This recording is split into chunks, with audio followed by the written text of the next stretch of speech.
Bueno, buenas noches a todos, bienvenidos. Eh, Hoy tenemos invitada a María Alejandra La Palma, médica veterinaria, con una charla que nos va a dar sobre diseño y comunicación de estudios de caso. María Alejandra es egresada de la Facultad de Ciencias Veterinarias de Casilda. Bueno, y se ofreció gentilmente a darnos esta charla. Ella es magíster de la Universidad de Buenos Aires en Política y Gestión de la Ciencia y la Tecnología. Es profesora a cargo de la Cátedra de Metodología de la Investigación en la carrera de Medicina Veterinaria de la Universidad Nacional de Rosario, coordinadora académica de la carrera de especialización en docencia universitaria con orientación a las ciencias agropecuarias, es consejera directiva en la Facultad de Ciencias Veterinarias de la Universidad de Rosario, coordinadora del Comité de Ética de la Investigación Científica en la Facultad de Ciencias Veterinarias, directora de proyectos de investigación acreditados, categoría 2 en investigación y autora. Congeló Graciela. Bueno, muchas gracias por la presentación. Ahí está. Ahí estamos. Ya le estoy cediendo la palabra a María Alejandra para que pueda empezar con su disertación. Bueno, muchas gracias, Graciela. Bueno, un gusto estar haciendo esta producción para el colegio, para su comisión de animales de compañía del colegio que me invitó, a Graciela por la gestión.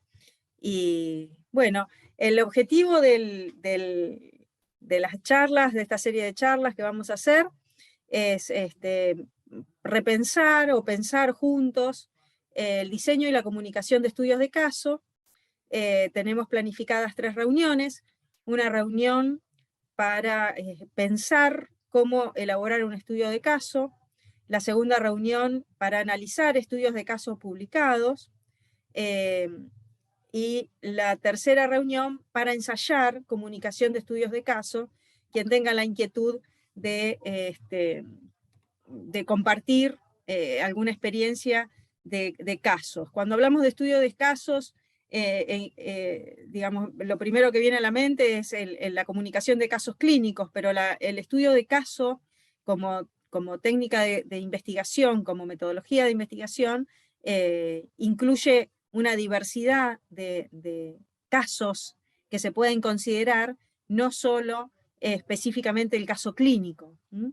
Les propongo a los que están en esta reunión, que somos un grupo pequeño, después esta reunión va a quedar grabada para que la vean de manera sincrónica a quienes les interese.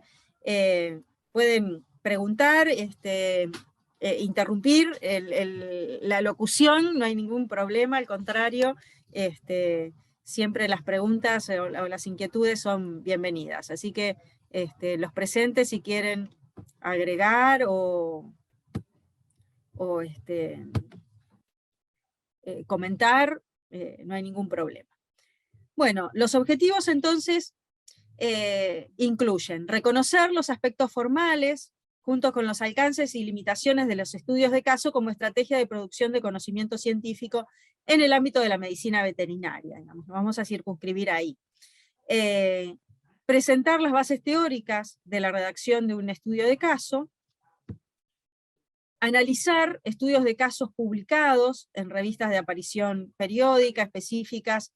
Bueno, acá habíamos buscado ejemplos de dermatología, pero pueden ser de producción, de otras especialidades, perdón.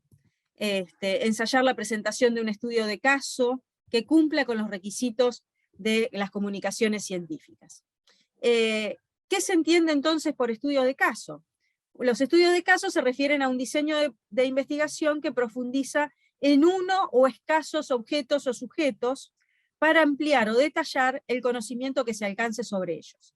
Por eso les decía que no solo se refiere al paciente, caso clínico de animales de compañía, si bien la invitación está hecha desde ese ámbito, sino que también un caso puede ser un establecimiento, puede ser un rodeo, puede ser, digamos, puede haber distintos niveles de anclaje que constituyan ese objeto de estudio en una cosa única que se constituya en un caso.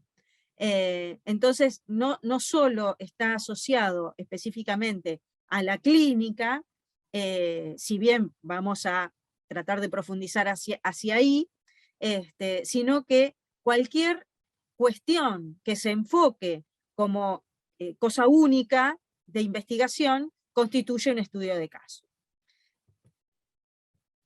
Hablar de estudios de caso no es para nada nuevo en la clínica, en la medicina, y tenemos este antecedente histórico que supuestamente es de los primeros que existen en la historia de la medicina, en este caso de la medicina humana, que es el papiro de Smith, que es esta imagen que se reproduce acá, donde se relatan 39 casos clínicos de humanos, de personas, que fueron tratadas con distintas terapéuticas, que tenían distintos diagnósticos, y que se data este papiro alrededor del 1600 a.C., pero que a su vez se supone que es una transcripción de un documento mucho más antiguo, como de 3000 años antes de Cristo. Entonces, digamos, la comunicación del caso clínico, esta valoración del relato de una situación médica, de estudio, que se registra para ser transmitida a otros, es de larga data, y es una de las formas de construcción del conocimiento científico en el ámbito médico, fundamentalmente. Entonces, la importancia del papiro de Smith es, por una parte, ilustrarnos acerca de cómo pudo haberse practicado la medicina en el Antiguo Egipto como antecedente, digamos, más lejano, pero también, como documento de carácter médico, refleja un estudio basado en la observación objetiva, en el que se excluyen todas las percepciones mágico-religiosas que podrían haber sido propias de aquella época, y se transmite una metodología bastante parecida a el diagnóstico clínico que se usa hoy en día, digamos, a esa forma de razonar y de informar un caso clínico.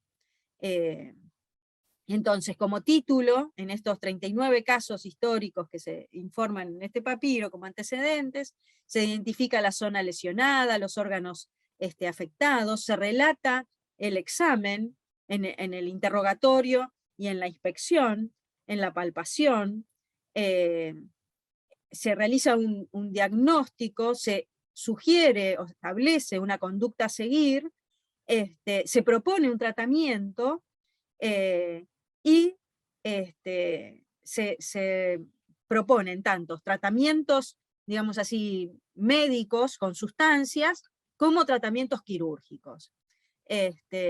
Por ejemplo, en la tabla de la izquierda vemos esta secuencia, y en la tabla de la derecha vemos un ejemplo. Por ejemplo, instrucciones a una herida, relativas a una herida en la cabeza, se relata el examen a través de un golpe recibido en el cráneo, se describe cómo es la lesión, se realiza un diagnóstico como si fuera una sugerencia a un otro que está leyendo. Por ejemplo, dice, tú deberás seguir si este padecimiento debe o no ser tratado, y el tratamiento da un tratamiento médico, digamos, farmacológico, digamos así, con un ungüento, y un tratamiento quirúrgico también para esta herida. Esto para, digamos, narrar, ilustrar que esto es de larga data. ¿Y qué podríamos contar en un caso clínico? ¿Qué justifica ser contado en un caso clínico? Bueno, por ejemplo, o en un estudio de caso, una condición o enfermedad nueva, una condición rara, infrecuente, poco comunicada, la presentación inusual de una enfermedad, una asociación inesperada entre signos y síntomas, el impacto de una enfermedad en la evolución de otra, la evolución inusual o evento inesperado en la evolución esperada de una enfermedad, o en un tratamiento, el impacto del tratamiento de una condición en otra enfermedad, complicaciones inesperadas en procedimientos, tratamientos o procedimientos diagnósticos nuevos o únicos diseñados para un caso específico. Digamos, estas podrían ser una lista de temas que ameriten ser comunicados como un estudio de caso, en este caso como un estudio de caso clínico. Cuando estamos pensando en conocimiento y en qué se sabe, qué es comunicable, qué no se sabe, tenemos como una base que es el conocimiento previo que existe sobre el tema. Entonces, acá tenemos una especie de gradiente de menos conocimiento previo a más conocimiento previo sobre un tema, que va en este orden. Fíjense que yo lo escribí acá en esta imagen con tipografía que va disminuyendo, digamos, en tamaño. Desde los exploratorios, que serían los más novedosos, descriptivos, explicativos y luego expositivos. Esto en el nivel, digamos, de novedad que supondría relatar este evento. Y inversamente van en orden creciente de conocimiento previo, es decir, de lo que menos se conoce es cuando estamos en un nivel exploratorio, que la pregunta de esa investigación, de esa averiguación que estamos haciendo sería, ¿qué es esto? Por ejemplo, frente a un evento nuevo. El descriptivo, cuando ya sabemos qué es y estamos frente a la pregunta de cómo es, entonces ya hay un conocimiento previo. El explicativo, que es cuando nos estamos preguntando por qué, o cómo funciona una determinada relación, por ejemplo, entre un tratamiento y una respuesta, en una terapéutica. Y el expositivo, que es el de mayor nivel de exposición, de conocimiento, perdón, que es cuando uno hace una síntesis. Entonces, en esa disquisición que tenemos que hacer respecto de la novedad de un conocimiento, aquí tenemos un gradiente, digamos, de mayor novedad a menor nivel de conocimiento y de menor conocimiento previo a mayor conocimiento previo en este orden en el que está enunciado. Cuando pensamos en una investigación, para la comunicación de un estudio de caso, digamos, uno tiene que ordenar eso que se encuentra o eso que quiere presentar, que quiere investigar.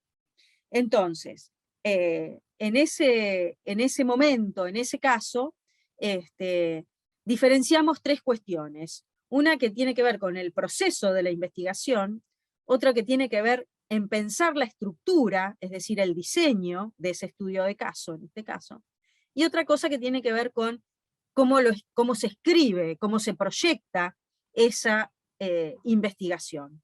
Entonces, acá tenemos como tres niveles distintos. Uno es el pensar el diseño, otro es el desarrollar el proceso en sí, y otro es en escribir eso que estoy pensando, como instancias que están íntimamente relacionadas, pero que son diferentes. Digamos, el pensar, el hacer y el escribir. Siempre que tenemos estas ideas, estamos en situación de contrastar esas ideas con los hechos. Uno puede partir en un estudio de caso con una idea previa y confrontarla con los hechos. Eso en metodología de la investigación la llamamos contrastación empírica. Y esa contrastación puede ser solo observacional, es decir, no provoco los hechos suceden espontáneamente, o puede ser experimental cuando las variables están controladas, es decir, hay una producción intencional de eso que ocurre. No va a tener en una observación única las características de un experimento, donde uno tiene que además dar ciertas garantías, por ejemplo, de repetición de observaciones. Acá estamos frente a un hecho único, entonces no vamos a tener como condición que sí tiene un experimento, la repetición, una muestra determinada o una población determinada, el control de determinadas situaciones del entorno, en fin. Pero en el estudio de caso yo puedo tener algunas variables controladas como parte de la investigación que hace que esa contrastación empírica tenga un perfil más experimental.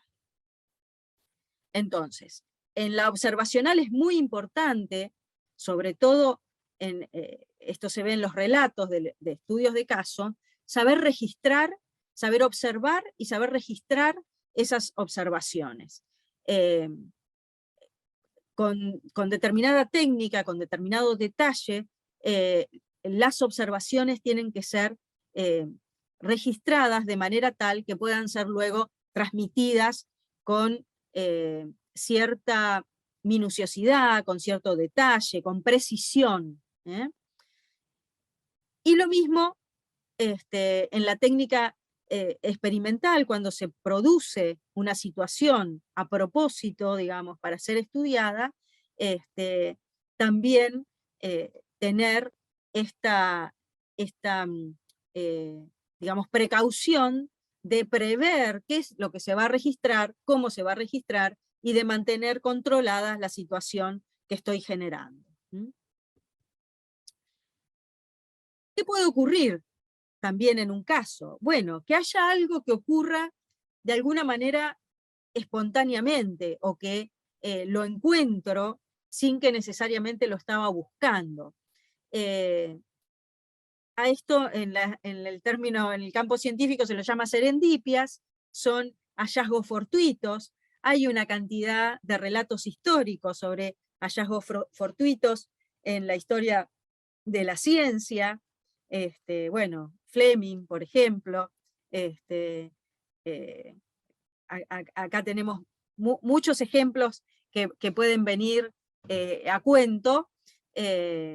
Y hay un tema de discusión con las serendipias. O sea, en realidad, ¿es algo que no se estaba buscando? ¿Aparece realmente espontáneamente? ¿O de alguna manera había ya una expectativa puesta en esa situación, o que esa situación era posible? Bueno, independientemente de esta discusión, que es más filosófica o epistemológica,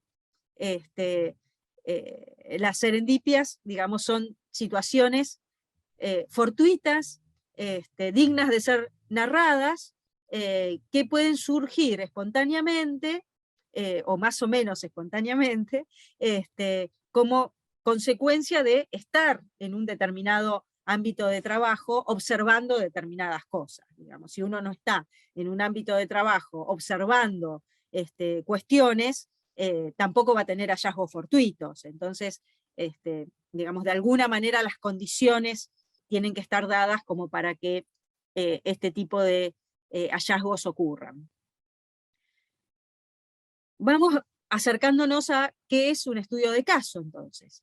El estudio de caso constituye una de las formas de comunicación científica de la clínica médica, tanto en humanos como en animales, pero también, como decía antes, un estudio de caso puede ser formulado a través de, o a partir de un sistema productivo, de una observación de un objeto de estudio que sea único o unos pocos.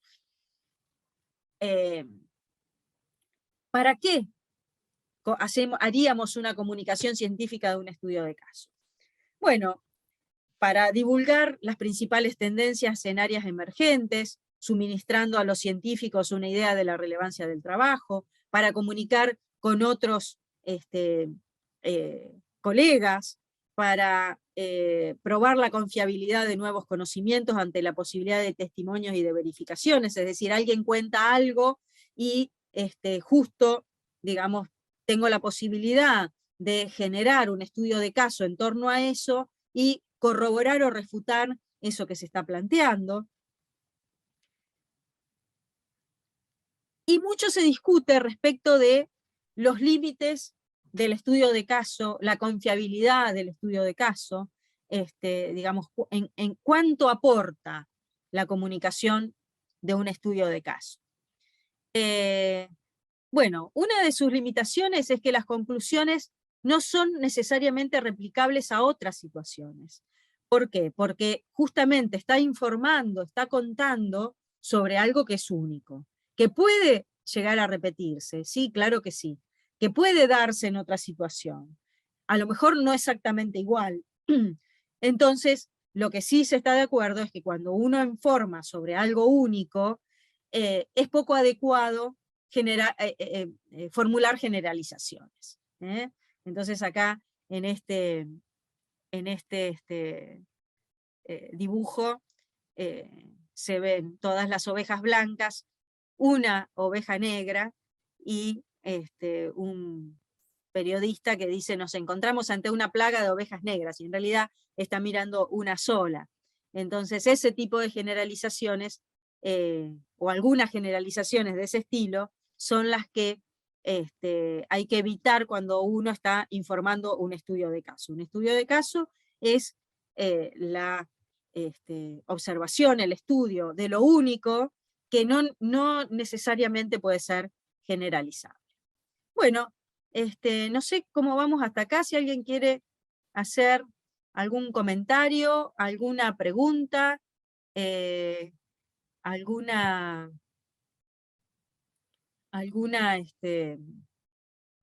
participación. Veo que somos algunitos más.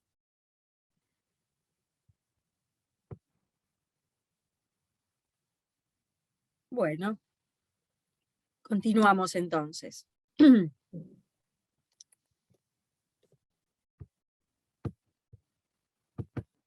Ahí estamos. A ver. Sí. Bueno, entonces, esta cuestión de la puesta en duda de la validez científica de la comunicación de casos clínicos en algunos ámbitos académicos ha desalentado estas publicaciones. Algunas revistas habían dejado de recibir comunicaciones de casos clínicos por estos cuestionamientos, y después, en general, lo que se hizo, por lo menos en las publicaciones que hemos revisado en el ámbito de las ciencias veterinarias, es pautar cuáles son los requisitos para la comunicación de casos clínicos. Entonces, si sigue esas pautas, digamos, tiene un capítulo dentro de las revistas científicas para publicar casos clínicos. ¿Cuáles son en general esas recomendaciones? Bueno, que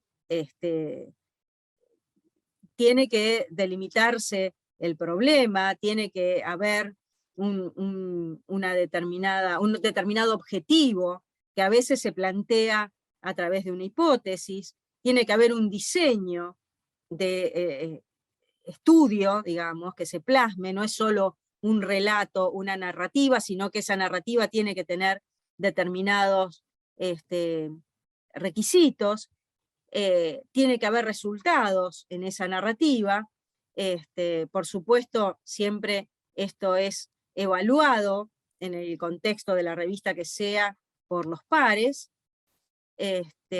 y eso hace que se pueda comprobar de alguna manera la validez interna de lo que se está proponiendo, es decir, la autoconsistencia de ese conocimiento, tiene que ver con los requisitos mínimos indispensables, sin los cuales no resulta posible proponer un conocimiento nuevo.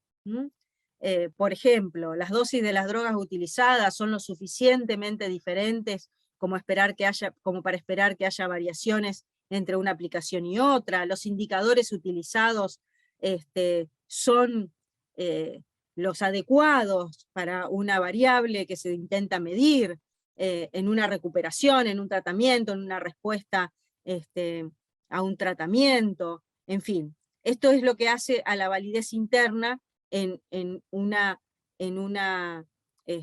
investigación, y la validez externa estaría limitada en los estudios de caso. ¿A qué llamamos validez interna? Justamente a las posibilidades de generalizar los resultados obtenidos en una investigación como estudio de caso. Es decir, esto que estudié en esta situación no necesariamente es generalizado.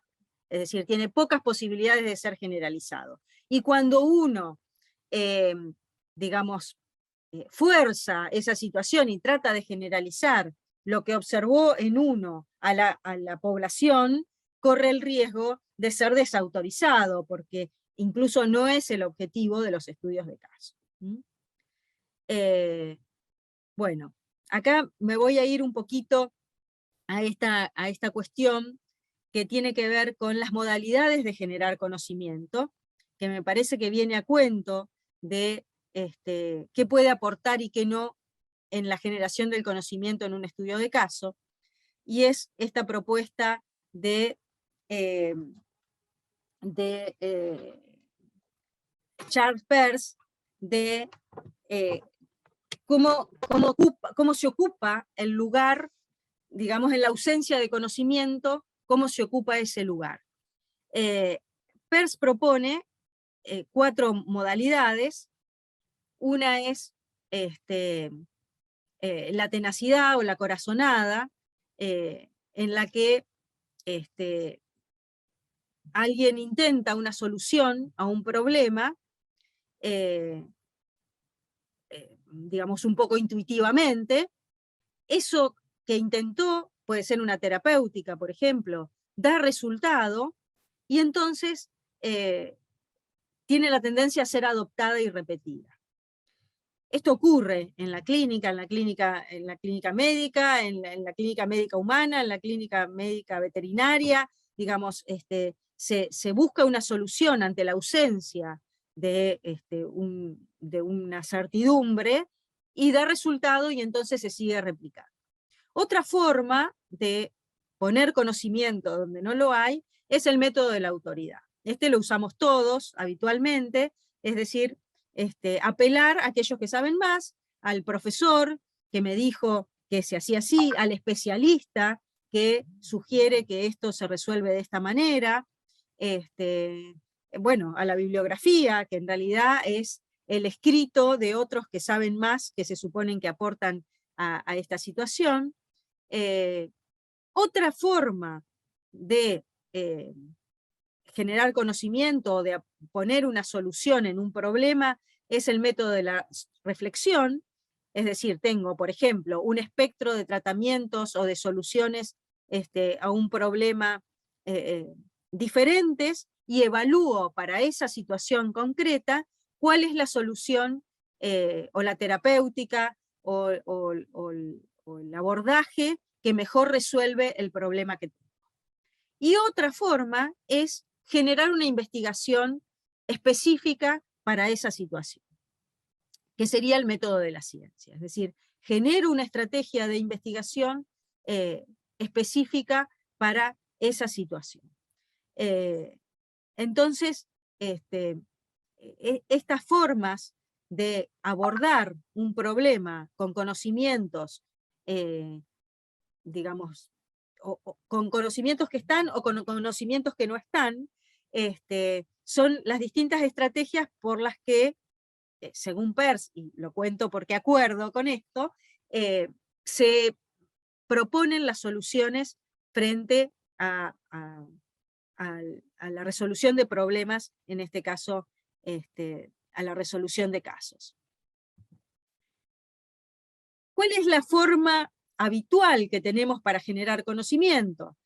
Bueno, en el campo de las ciencias biológicas estamos siempre bastante apegados al método hipotético deductivo. Y acá les presento entonces una correlación entre el método hipotético deductivo, que es el más generalizado en las ciencias biológicas, en las ciencias médicas, y que en general se asocia a una forma que tienen, a una estructura que tienen las publicaciones científicas, que es como en general lo piden las revistas, cuando uno quiere contar una investigación, cuando uno quiere contar un caso. Y en general tiene esta estructura de la columna que ven a la derecha, una introducción, una sección de materiales y métodos, una sección de resultados y una sección de discusión. A veces las revistas, cuando habilitan una sección para casos clínicos, pueden que tengan otros títulos un poco distintos a estos que estamos proponiendo acá. En general, todas las revistas científicas tienen, del ámbito de las ciencias biológicas, aclaro, tienen esta estructura, ¿no es cierto? Entonces, allí se van, digamos así, ubicando estos contenidos que vemos en la columna de la izquierda. A ver, tengo a alguien en el chat. Ah, bueno, ahí está, alguien que saludaba. Bueno, entonces, en esta correlación que estamos haciendo entre lo que se pone en la introducción, ¿qué se pone? Bueno, lo que parte de la observación, el planteo del problema, la posible respuesta, que es lo que llamamos hipótesis, en materiales y métodos, cómo vamos a hacer esa contrastación empírica, y acá se describe todo lo que se utiliza para ese estudio de caso. En resultados, justamente, los resultados de lo que se haya implementado, de lo que se está narrando, y las conclusiones, discusión, conclusiones. ¿A qué se refiere la discusión? ¿Con quién discuto? Bueno, discuto. En primer término puedo discutir con lo que pensaba al comienzo de este estudio. ¿Qué idea previa tenía sobre esto? Y luego puedo discutir con lo que, digamos, otros propusieron sobre este tema, los antecedentes, lo que opinaron otros. Entonces, en la discusión, se llama así porque justamente se intercambia, se pone en valor lo que se obtuvo, y entonces ahí tengo dos posibilidades, con las ideas previas y con otros autores, con otros que han comunicado casos similares, si es que los hay. Hay otra forma de pensar en la clínica, fundamentalmente, que es un razonamiento no deductivo. El anterior era hipotético deductivo, ahora estaríamos con un razonamiento que le llamamos no deductivo. Es otra forma de pensar, que se llama abducción. No sé si alguna vez escucharon hablar de esto, pero es la forma típica del razonamiento clínico. ¿Cómo sería? Bueno, seguramente todos los colegas se han estudiado todas las enfermedades, digamos. Eso es lo que uno se propone cuando estudia veterinaria. Se estudia todas las enfermedades infecciosas, todas las enfermedades parasitarias, todas las enfermedades bacterianas, todas las enfermedades. Y tiene ahí todo un plano, un espectro, ¿no es cierto?, de patologías, de situaciones, todas las enfermedades quirúrgicas, en fin. Y ahí tiene como un stock de posibles cuestiones que uno se puede encontrar. ¿Qué pasa? Como solemos decir, el paciente no viene con el cartelito de la patología. Dice, parvovirus y entra con un cartelito. Viene con una sintomatología. Entonces, ¿qué tiene que hacer el clínico? Tiene que relevar esa patología en cuanto a los signos, a los síntomas. Tiene que hacer toda la semiología y recoger todo lo que le está mostrando ese paciente. Ahora, todo eso que le está mostrando ese paciente en su manifestación patológica puede coincidir con una de las patologías de los títulos que uno tiene en su cabeza, puede coincidir con más de uno, puede coincidir con varios, o puede no coincidir con ninguno. Ahora, ese macheo, digamos, entre los síntomas o los signos o los resultados de los diagnósticos complementarios y la lista de patologías que uno que tiene estudiadas o que tiene, digamos, almacenadas, sea en su cabeza, sea en los libros, sea donde sea, hace que uno llegue al diagnóstico diciendo esta cantidad de signos coinciden con esta patología. Entonces estoy frente a un caso de, y le pongo el nombre. Ese proceso de razonamiento clínico es de los más complejos que existen en la lógica. Es más difícil que el hipotético deductivo, es más difícil que el inductivo, es más difícil que la analogía. Esa forma de pensar de la clínica es muy compleja. Y no siempre hay una respuesta en ese macheo, en ese encontrar la relación entre esos signos y un único diagnóstico. Y esas incongruencias también hacen que se justifique publicar un caso clínico. ¿Por qué? Porque si no era nada de lo que estaba, digamos, dentro de las posibilidades, dentro de las enfermedades prevalentes de la región, dentro de lo que se viene presentando, bueno, puede ser que esté frente a una cuestión nueva. Ahora, puede ser que todo indique que coincide con una determinada patología, con un determinado título de la lista de posibilidades que tenemos, pero puede ser que tenga alguna presentación atípica, algún signo que no coincide, alguna situación que es diferente. También eso justifica la narrativa del caso clínico. Entonces, fíjense que esta complejidad de la lógica de abducción que uno hace en el diagnóstico clínico es tan compleja, requiere tanto de saberes previos como de el poder de asociación para ver no solo lo que es prevalente, es frecuente y uno tiene en mente como más posible, porque acá también hay una cuestión de probabilidades. ¿Qué es lo más probable? Bueno, lo más prevalente, lo más común, lo que uno va diagnosticando más frecuentemente. Pero bueno, puede tener una presentación distinta, o puede ser algo diferente, o puede ser algo que no está en esa lista de posibilidades y que es nuevo. Entonces, fíjense qué complicado que es y que también hay una probabilidad de que no exista un diagnóstico. Esto también hay que tenerlo presente, sobre todo en los noveles profesionales que se sienten en la obligación de llegar siempre a un diagnóstico. No siempre se llega a un diagnóstico. Entonces, estas cuestiones son relevantes y son también,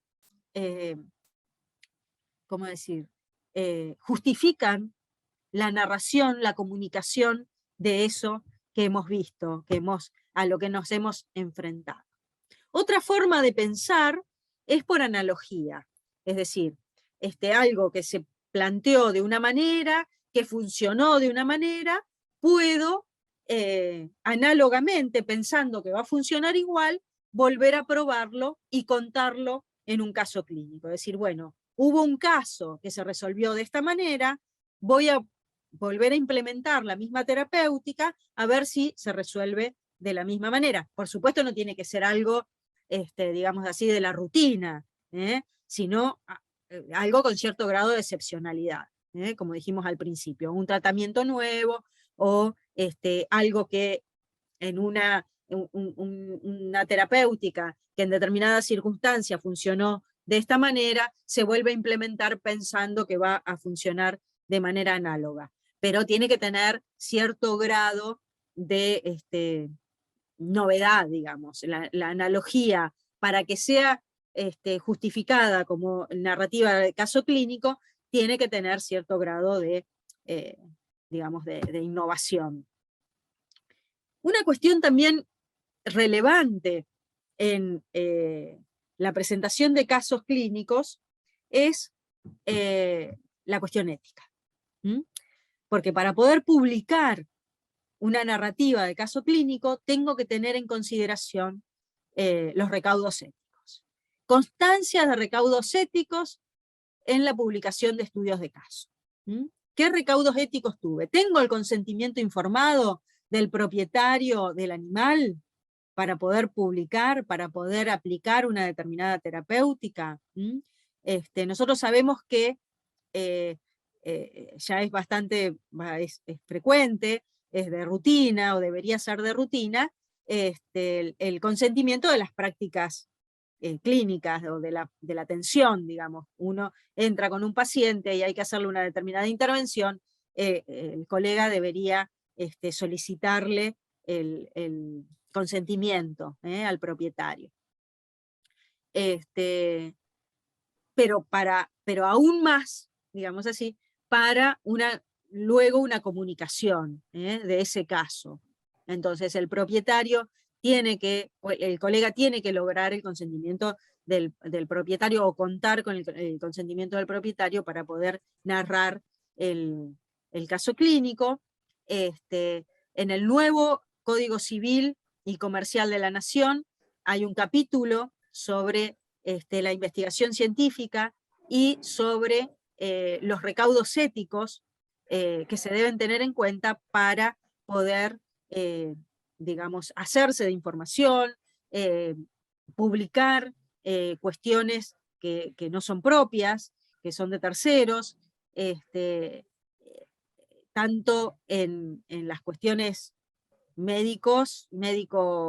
digamos, terapéuticas, como también la reproducción de imágenes, bueno, todas estas cuestiones tienen que tener el consentimiento. Hay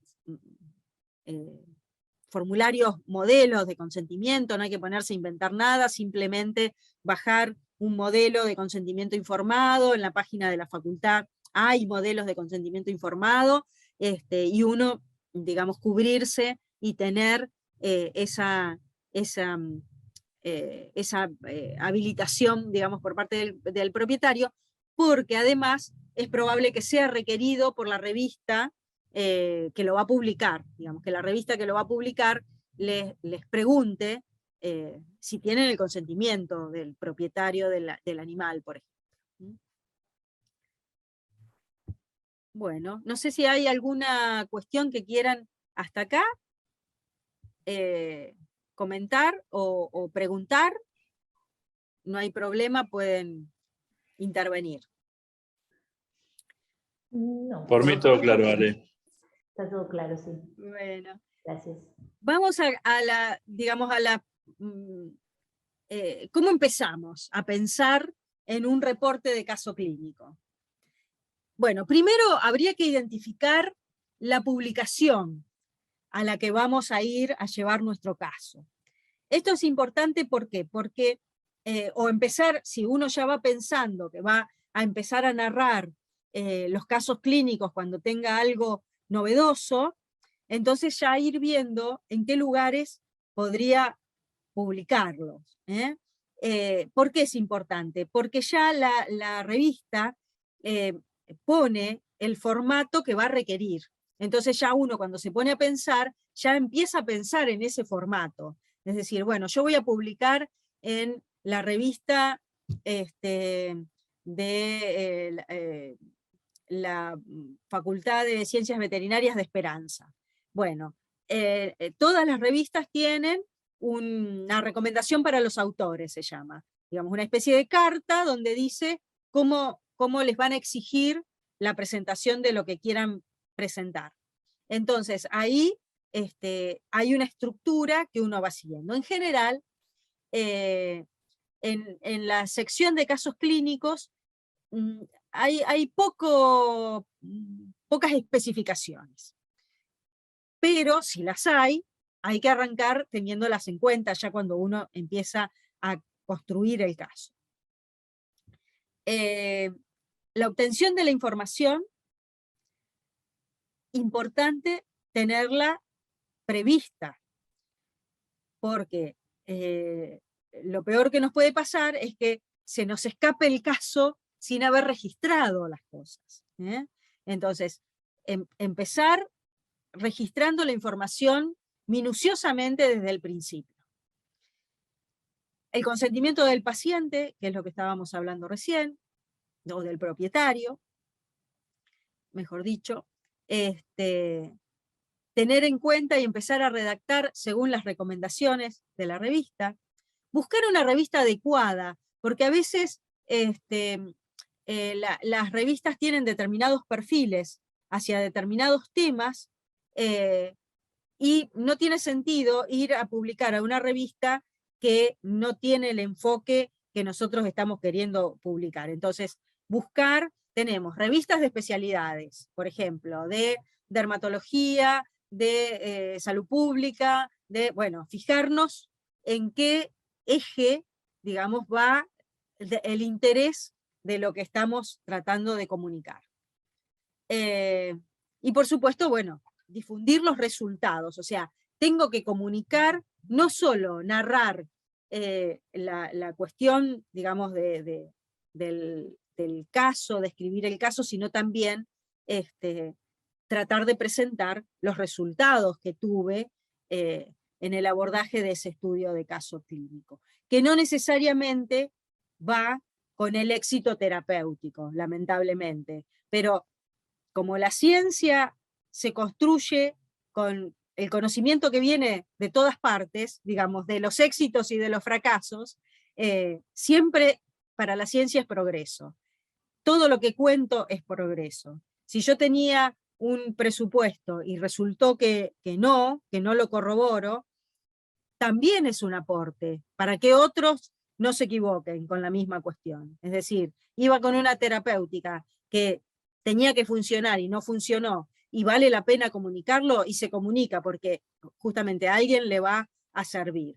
Hay poca tradición en la comunicación de los no éxitos, digamos así, que no son fracasos, porque todo el conocimiento aporta, todas las experiencias aportan, las positivas y las negativas, y muchas veces más las negativas que las positivas, porque en el sentido de logros, porque si no sería una acumulación de errores. Me equivoco yo, no se lo cuento a nadie, me equivoco yo, digamos. Hay algo que no funciona, no se lo cuento a nadie, y eso se sigue repitiendo. Digamos, el aporte no es solo de, digamos, cuestiones positivas. Si un tratamiento que estaba prescripto para una determinada cuestión no funciona y se quiere comunicar, también puede ser un aporte. En ese sentido lo digo, porque siempre hay una visión de la ciencia exitista. El que saca el premio Nobel primero trabaja solo, y después siempre es en avance, en progreso, y la verdad es que la historia de la ciencia no es así. Primero, nadie trabaja solo, siempre hay alguien más, un equipo, un especialista, una interconsulta, un diagnóstico complementario, siempre hay alguien más, y después no todo siempre es según lo esperado, a veces también hay que comunicar lo inesperado. Bueno, acá volvemos para ir terminando, para tener un criterio, decir, bueno, pero ¿y entonces qué vale la pena comunicar en un caso clínico? Bueno, acá tenemos una propuesta. Abajo está la cita. Dice, una especie de ranking. Acá pone 3 cuestiones a tener en cuenta y dice, si tenés las 3, es altamente publicable. Si tenés 2, es moderadamente publicable. Si tenés 1, es poco publicable. Entonces dice, hay poca bibliografía similar reportada sobre el tema. Se podría contar con toda la información, historia clínica, exámenes auxiliares, bueno, está todo el cuadro completo para hacer una comunicación eficaz. Se podría contar con los permisos respectivos, el consentimiento, para la publicación y difusión de imágenes y datos clínicos de los pacientes. Entonces, fíjense que acá tenemos 3 cuestiones. Tener las autorizaciones, los permisos, los consentimientos, contar con la información bien detallada y completa, y que haya pocos antecedentes sobre el tema. Si reúno esas 3 condiciones, entonces es un caso que vale la pena ser publicado. Si tengo 2 de esas, es más o menos, y si tengo una sola, es menos relevante. Por supuesto que en cada caso se evalúa, esto es nada más que un criterio general que propone alguien y que me pareció interesante compartirlo. Bueno, y como llevo casi 1 hora hablando, voy a dejar de compartir para que intercambiemos. Si alguien quiere hacer algún comentario, o compartir si tiene algún caso para comentar.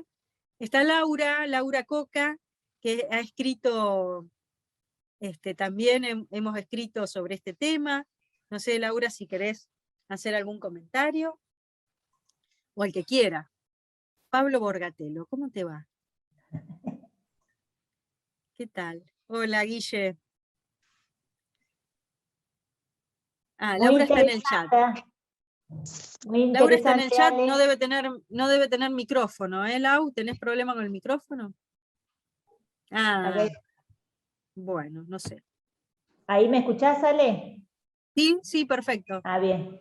No, muy interesante la charla, sobre todo para ir uno, qué sé yo, ordenándose en las prioridades de la información que debe disponer, y para ya predisponernos, ¿no? Cuando uno se va mentalizando, porque muchas veces nos pasa que nos damos cuenta que tenemos algo interesante como caso, pero sin embargo no hicimos todo esto previo que vos decís, ¿no? Tener la información adecuada o recolectar la suficiente cantidad de información. Tan fundamental como también lo que planteas vos, hacer una buena búsqueda bibliográfica para tener la información respecto de si existe o no algo ya parecido, similar o igual a lo que estamos queriendo o proponiéndonos hacer. Eso es muy importante, sí. La idea es, digamos, que no nos tome por sorpresa, decir, bueno, voy a empezar a escribir los casos clínicos. A veces te quedaron casos bien documentados, ya pasados, y vos decís, bueno, los puedo reconstruir, puedo conseguir, porque sigue siendo paciente mío, puedo conseguir el consentimiento para publicarlo, en fin, digamos, hay posibilidades. Y en otros casos, tomar la decisión y decir, bueno, voy a empezar a reportar los casos clínicos interesantes que me surjan de ahora en más, y entonces me voy preparando, digamos, miro algún formato de publicación de caso clínico donde pudiera publicar, y ya de alguna manera estoy predispuesta a ir relevando, juntando y redactando. Sí, y se me ocurre consultarte, porque por ahí a veces no se trata de un caso en puntual, pero a lo mejor una estadística de ciertos casos, ¿no? Que a lo mejor, no sé, tenemos determinada creencia de que tal patología se presenta con determinada frecuencia y en realidad cuando hacemos un relevamiento nos damos cuenta de que es mayor, menor, igual a lo que sea que estemos, así con respecto a eso como cualquier cosa, ¿no? Como un tratamiento que la eficacia, bueno, estas cuestiones de las estadísticas que son tan valiosas y estamos tan poco acostumbrados nosotros acá, en nuestros medios, en nuestro país incluso, y que bueno, que en el exterior hace mucho tiempo que se usan ya, el tema de las estadísticas. Y hay algunos modelos de estudios que le llaman multicéntricos o de puntos múltiples, donde justamente se vinculan estudios de caso para ir generando indicadores. Para la clase que viene les armo un modelo, en realidad lo tenía previsto, para la clase que viene un modelo de este tipo de estudios donde se vinculan, digamos, casos clínicos de distintas fuentes. Sí, sí, perfecto. Pero bueno, sí, muy claro todo. Bueno, muchas gracias. No sé si alguien más quiere hacer algún comentario, espero que les haya servido, y si no, si alguien quiere... Ahí Laura hacer... veo que levantó la mano. Hola, buenas noches a todos. No sé si se escucha porque estoy con baja conexión. No, por lo que decía Ale, que Ale viene trabajando este tema hace varios años, en cuanto a los estudios de caso, que es esa particularidad por ahí que uno ve en la práctica, porque eso puede ser un tratamiento o algo que cuando busca la bibliografía no lo encuentra a ese tratamiento y le resultó efectivo. Bueno, me parece que un poco apunta a eso el estudio de caso también.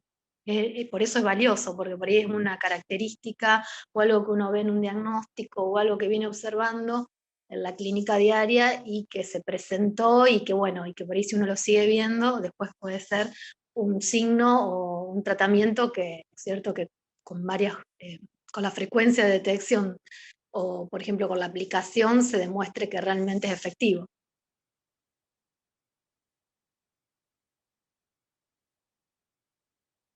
Y esto que mencionaba yo en un momento, esto de los postulados de Peirce, es decir, bueno, ¿yo por qué aplico este tratamiento? ¿Porque me lo dijo un profesor?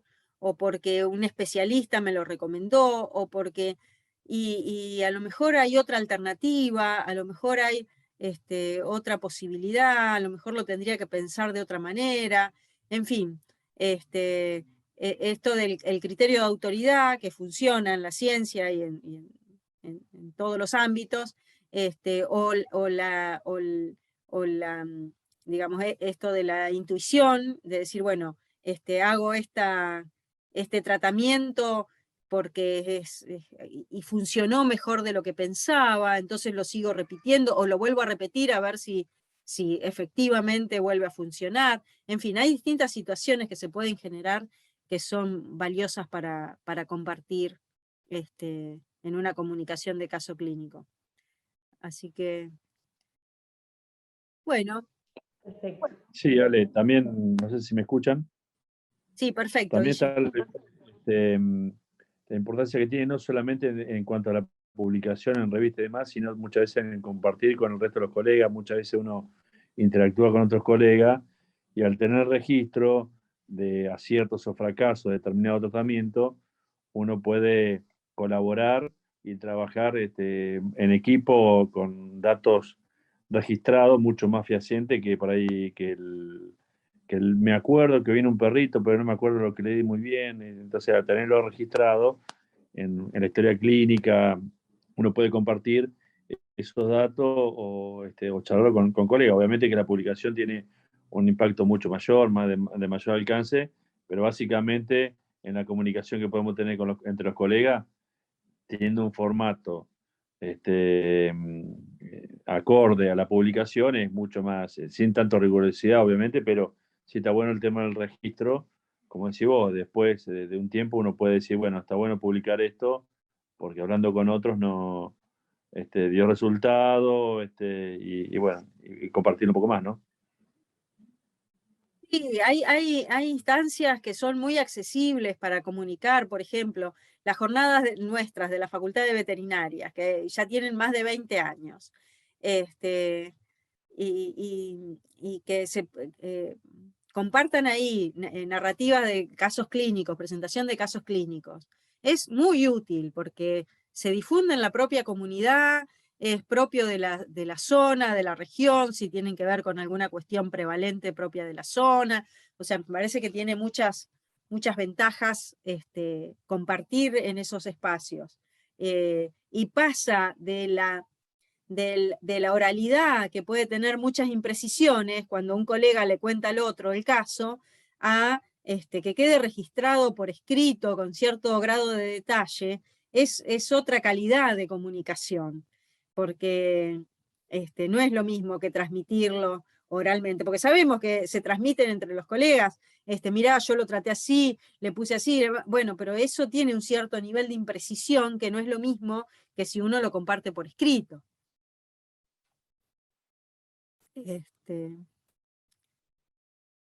Bueno, gente, no sé si alguien más quiere decir algo, si no, seguimos.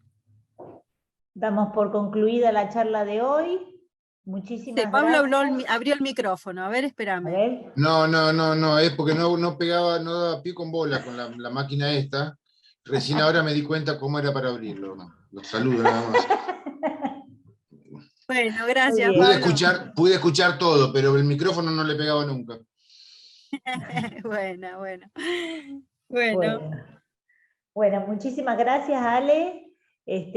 Bueno, ya nos comprometemos para el jueves que viene, a las 20 horas otra vez, para tener la segunda parte. Bueno, la reunión que viene vamos ya más específicamente a cómo lo podemos hacer, ¿eh? Y vamos a traer algunos ejemplos de estudios de caso, como para ver que no es tan difícil, que hay que ponerse un poquito, nada más. Sí, un poco desmitificar el cuco. Totalmente. Bueno, muchísimas gracias. Buenas noches. Buenas noches. Chau. Nos vemos la semana que viene. Buenas noches. Buenas noches.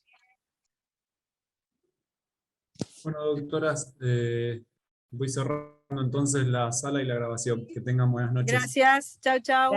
Gracias, Emiliano. Hasta luego. Muy buena charla. Luego. Felicitaciones. Gracias. Gracias.